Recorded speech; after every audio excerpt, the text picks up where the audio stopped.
All right, hi, I'm Kristen. And I'm Ashlyn.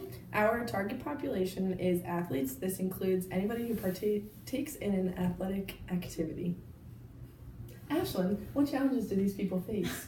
Well, as athletes ourselves, we know that any athlete that might have hearing loss might struggle with communicating with their teammates as well as their coaches, and this could affect them not only as an athlete in their sport, but it can also affect their communication with their teammates and how they interact with one another.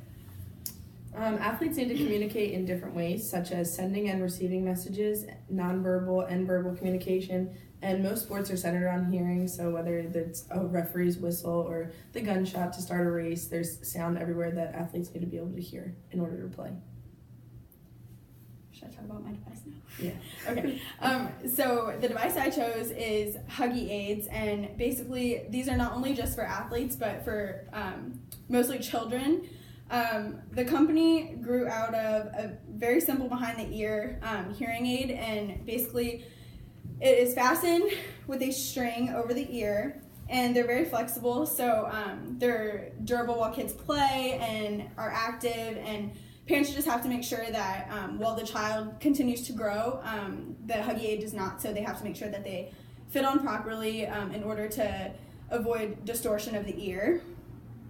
Another aspect of the Huggy aids is the retainer catching product. It basically has a string that goes from this side of your ear to the other side, and it connects to the hearing aid. And the retainer itself is so if the hearing aid falls out, it doesn't fall onto the ground. It'll fall right onto the retainer itself, and the child can just put it back into their ear like such.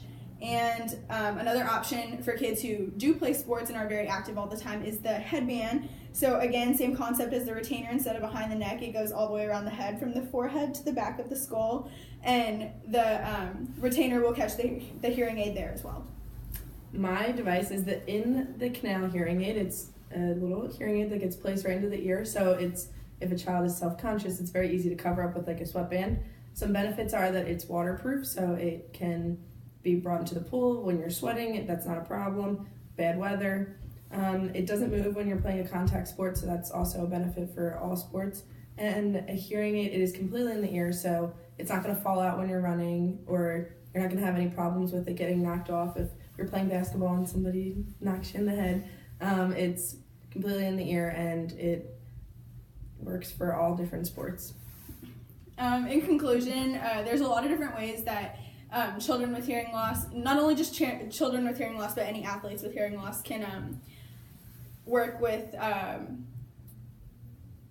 hearing devices. Sorry, and there's many different devices, not just these two, but also many others. These are just a couple that you could use.